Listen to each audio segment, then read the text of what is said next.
Well, good morning. My voice is not quite as clear as I'd like it to be, but I'm hoping over the course of the next little while it stays firm enough that you'll hear the words that we're going to listen to this morning clearly. Thank you for inviting me here this morning. It's my pleasure to help us to get a better understanding of chapter 5. As Wendy said, the title of this chapter is Revival of Reverence. And within this chapter, essentially the chapter title itself is simply to remind us to renew our commitment to holiness, or renew our commitment to reverence. And in Titus chapter 2, verse 3, Paul does remind Titus that for us to be the people that we've been called to be, this word reverence is a very important word. Now, if you have your books, I have the book that all of you are studying this morning in front of me, and I just wanted to take a look at that book just for a second.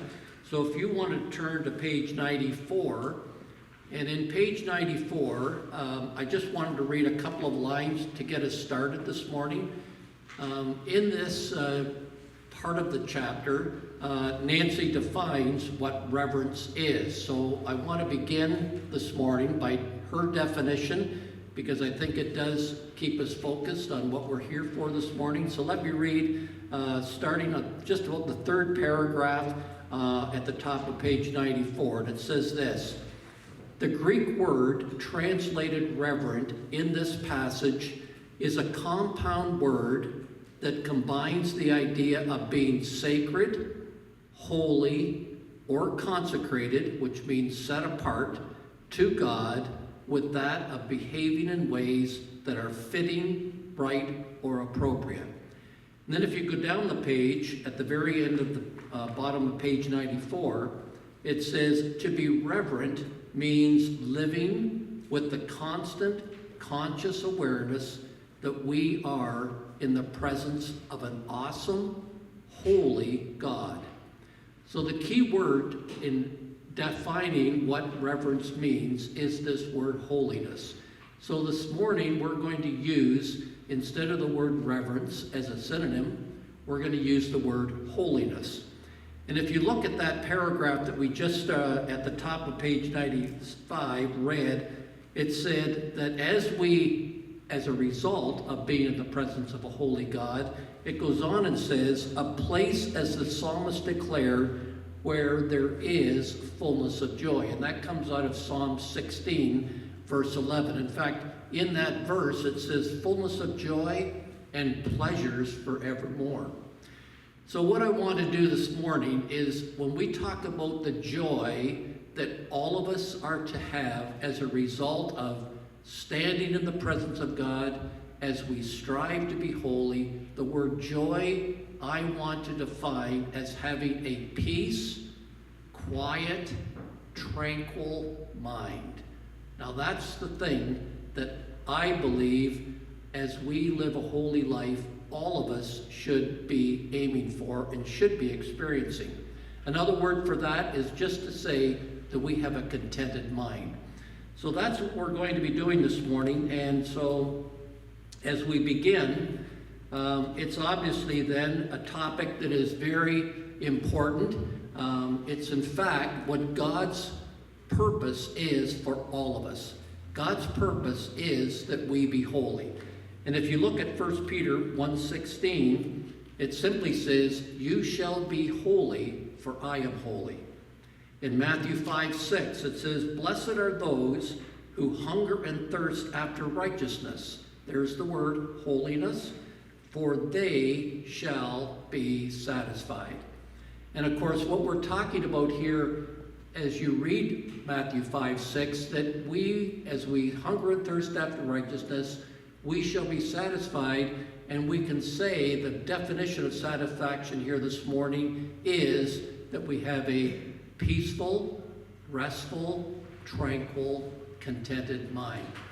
So I want to begin this morning by stating, and you've been familiar with this if you come to Crossroads every Sunday morning. Here's the big idea. So I want to give you this morning the big idea for our presentation, and this is what it is. Let God have His will that we be holy, and then we will get our will, which is to be satisfied with a tranquil, peaceful mind. Let me say that again. The big idea. Let God have His will that we be holy, and then we will get our will, which is to be satisfied with a tranquil, peaceful mind. Now, actually, I have a bigger idea behind the big idea. And I wanted to mention this only because many times when we think about what we're talking here in terms of the end game, which is to have a satisfied, tranquil mind, the big idea here, or the biggest idea behind the big idea, is that we will achieve this tranquil peace of mind in an indirect manner. We do not arrive at it directly. So when we read Matthew 5:16, it did not say, "Blessed are those who hunger and thirst after happiness, for they should be filled." It said, "Blessed are those who hunger and thirst after righteousness, and they should be filled," or they should be satisfied. So the point here is that we will achieve this peace, restful mind indirectly by first achieving or aiming for a life of holiness. See the difference? Okay, so the big idea, again, let God have His will that we be holy, and then we will get our will, which is to be satisfied with a tranquil, peaceful mind. Now, there are two verses, and I've asked a couple of ladies this morning to read these, and I'm not even sure now which ones I've asked. So, John 14:27. Is that you, Christy? Yes. Okay, would you read that for us, please? 14:27. Yeah. Peace I leave with you, my peace I give you. Not as the world gives do I give you. Let not your hearts be troubled, neither let them be afraid. Okay. So in John 14:27, what we're talking about here, when we talk about a peaceful, restful mind, what John 14 is reminding us is that this is a peaceful, restful mind that does not come from the world. Instead, it comes from living a righteous, holy life. And 2 Thessalonians 3:16, Susan, I have to ask you.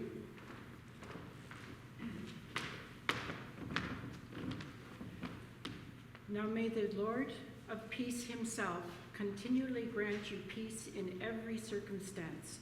The Lord be with you all. So, 2 Thessalonians 3:16 reminds us that God is a God of peace. And what that verse is reminding us of is, as Christians, we are to have that peace, restful, tranquil mind continually in every situation. It's a tall task. It's one, though, that I think hopefully we'll have some idea of what that means and how we get there by the time we finish our presentation this morning. Now, as we approach this presentation, there are two main questions that I want to answer. So the first question is this: what are the main obstacles to living a life of holiness that prevent us from being at peace? So the first question, what are the main obstacles to living that life of holiness? The second question we want to answer this morning is this: what does the Bible teach us as to how we grow in holiness to attain that life of peace and rest? So to answer the first question, what are the main obstacles to living a life of holiness that prevent us from being at peace? I've asked Helen, I think, Titus 2, and this is where we come to the portion in Scripture that I think, essentially, I believe this chapter has been centered around. So we're going to read Titus 2, verses 11 to 14. Okay, Helen? For the grace of God has appeared, bringing salvation for all people, training us to renounce ungodliness and worldly passions, and to live self-controlled, upright, and godly lives in the present age, waiting for our blessed hope, the appearing of the glory of our great God and the Savior Jesus Christ, who gave himself for us to redeem us from all lawlessness and to purify for himself a people for his own possession, who are zealous for good works. Okay, thank you, Helen. So Titus 2, verses 11 to 14, really does, I think, in a capsulized summary form, it does describe essentially some very important concepts when it comes to holiness. But the points that I want to emphasize this morning are the two words, or the two obstacles, if you like, that Paul gave Titus that we need to be cautious and conscious of to prevent us from, or being obstacles to living a holy life. And those two words are ungodliness and having worldly desires. Now, although these obstacles do not reign in us as Christians, they still remain in us. So we need to always remind ourselves that although we talk about what we're going to describe here and unpack what ungodliness means and what worldly desires means, we know that although these things don't reign in us, they still do remain in us. So they're things we've got to fight, okay? So, a person living, according to Psalm 4, it says this: a person living an ungodly life is all his thoughts are, there is no God. So, a person living an ungodly life is one who lives an independent or an autonomous life from God. One living the life according to their will and their understanding, having no thoughts of God's presence at all. To put it another way, a person living a godless life has an inflated opinion of himself.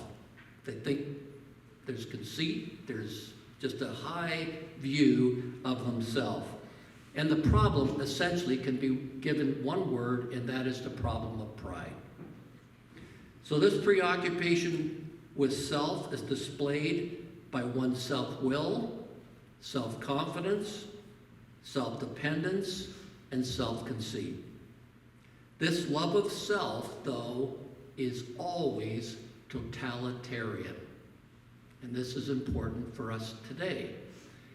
The love of self is always totalitarian, which means it constantly demands what it wants and what it wills in every situation. So when it doesn't get its own will, it will often criticize other people, or perhaps even God himself, when things don't go their way. This love of self is also displayed by one defending or protecting or excusing oneself of words and actions that have offended others. A proud person is rarely content or at peace, as there are always going to be circumstances or instances when they do not get what they want or desire. Now that's an important point. So prideful people are very rarely content. They're very rarely at peace with themselves, or at peace with circumstances, or at peace with God, because this totalitarian will is not getting what it demands. So that's an important point. And our own experiences confirm this, where conflicts and disunity in marriages and, sadly, in churches are caused by people selflessly demanding their will be done above anyone else's. So, the first obstacle to holiness is this ungodliness or pride. Okay? Now, I don't think we need to this morning, maybe in your groups this morning, you can kind of flesh out a little bit more of those examples that would be more practical in terms of the disunity and the dysfunctionality that pride does create as our wills demand to be done the way we want them, or our opinions perhaps also need to be accepted when there are other opinions in the room. In looking at the second obstacle, holiness, this is having worldly desires. So we must establish here one principle that the Bible teaches. And here's the principle. And again, this is something that we have to, as a presupposition to understanding what worldly desires means. If there was nothing in the world better than mankind, then mankind would be content with themselves. So let me say that again. If there was nothing in the world better than mankind, then mankind would be content with himself. But by the law of man's nature, or the way that God has made us, we, all of us, seek a better happiness than we can find in ourselves. And therefore, we seek it outside ourselves. Now this is how God's made us. God has made us that we are not to be content within ourselves. And we find that. We find that our happiness, our joy, if you want to call it that, our peace of mind, it's being searched for, and God has made us this way. We are to obviously search for it somewhere outside ourselves. So, Augustine says this, and this I think is exactly, Augustine, he got this. Augustine says, God has made us for himself, and man or woman does not find their rest or peace until he or she finds their rest and peace in God. So here's the key. We have not been made to find our satisfaction in ourselves. If we did, we'd find it, but we can't. And so we look outside ourselves. And looking outside ourselves, we are obviously, as Christians, and as Augustine said, we will only find our satisfaction in God. Okay? Now, Titus 2:11. It describes the second obstacle of living a life that is an obstacle to holiness, is worldly desires. And as we recognize that God made us to find our happiness or satisfaction outside ourselves, we naturally turn to the world around us to find that satisfaction. But here's the problem. 1 John 5:19, it describes the world as lying in the power of the evil one. Now here's an important point. The ultimate object of the evil one, which is the one that has, if you like, control of the world around us, the object of the evil one is to do anything and everything that would distract our attention from finding our satisfaction in God and his word, and to encourage us to find our satisfaction in this world only. So again, the evil one, its main objective, its ultimate objective, is for all of us to, instead of finding our satisfaction in God, that we get distracted and find our satisfaction in this world. So someone described as having worldly desires as a person living autonomous again, or independent, having no thoughts of the presence of God, who is looking outside oneself only to the world for satisfaction. Living an ungodly life controlled by the desires of the world does not bring peace or rest. Here is proof. Isaiah 57:20-21. Andy, do you want to read that?